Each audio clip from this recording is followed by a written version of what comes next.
এই যে হিমা রান্না বান্না করতেছে, মাটির চুলায় রান্না বান্না করতেছে, ডিম ভাজি করবে। যে এখানে ভাজি করে ফেলছে, আর এখানে হচ্ছে পেঁয়াজ, কাঁচামরিচ আর ধনেপাতা, লবণ আর হচ্ছে ডিম দিয়ে একসাথে মেখে নিচ্ছে।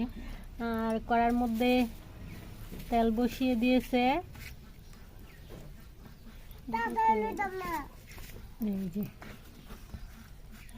চুলায় আগুন আছে।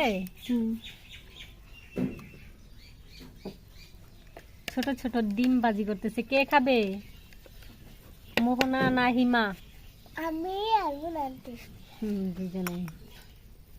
এই যে চুলার মধ্যে মোমবাতি দিয়ে ডিম ভাজি করতেছে। ওই যে লাড়কি আছে, কিন্তু লাড়কি দিয়ে আগুন লাগাইতে পারতেছে না, তার জন্য মোমবাতি দিয়েই ডিম ভাজি করতেছে। এই যে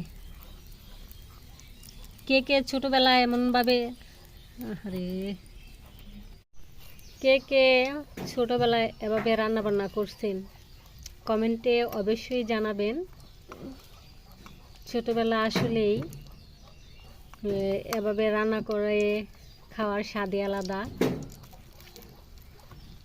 আমরাও ছোটবেলায় এভাবে রান্না করতাম। আমরা পেঁয়াজ দিয়ে ডিম দিয়ে বোনা করতাম আর ডাউল রান্না করতাম।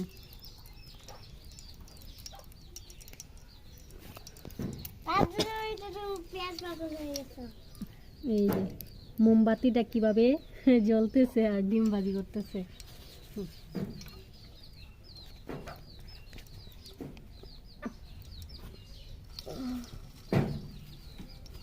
আর এখানে হচ্ছে তেল রাখা আছে, ওই যে পেঁয়াজ, ধনেপাতা, লবণ, আর এখানেও সাদা অংশ আর কি, ডিমের সাদা অংশ। আর এটা হচ্ছে খালি কুসুম, খালি কুসুম আর ডিমের সাদা অংশ একসাথে দিয়ে ফেলতা। এটা হচ্ছে হলুদ ডিম আর হচ্ছে সাদা ডিম নাকি? এটা যদি এটা দিয়ে দিত আর এটা যদি এটা দিয়ে দিত তাহলে একসাথে মিলে ফেলে ওইদিকে উল্টা দিকটা হলুদ হলুদ বাবা হলুদ হলুদ অংশ আর ছোট ডিমের কুসুমটা আর কি। হলুদ হলুদ সাইডটা হলুদ হলুদ।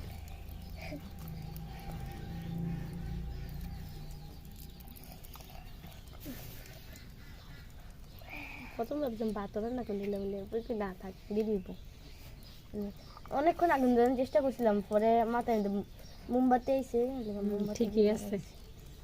আসলে কি গ্যাসের চুলায় রান্না করে অভ্যাস তো। আমরাও অনেক সময় লার্কি চুলায় রান্না করতে গেলে, আমার বাপের বাড়িতে মাটির চুলা, ওইখানে রান্না করতে গেলে আগুনটা ধরাইতে অনেক কষ্ট হয়। তো ওরা তো ছোট মানুষ, পারতেছে না আগুন ধরানোটা অনেক কষ্টকর। তো তার জন্য ওরা মোমবাতি দিয়েই রান্না বান্নার কাজটা সেরে নিচ্ছে। আমার আম্মু, আমার আম্মু তো এইটা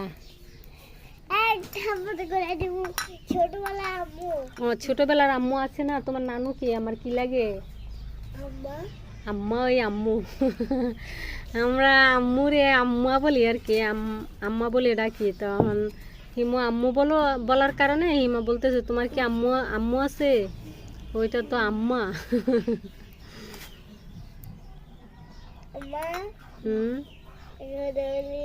বলো একটা কথা বলো।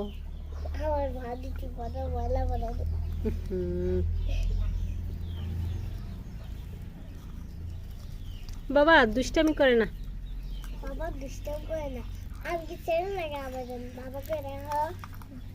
তুমি আমার বাবাও, তুমি আমার মাও। পাকা পাকা কথা বলো।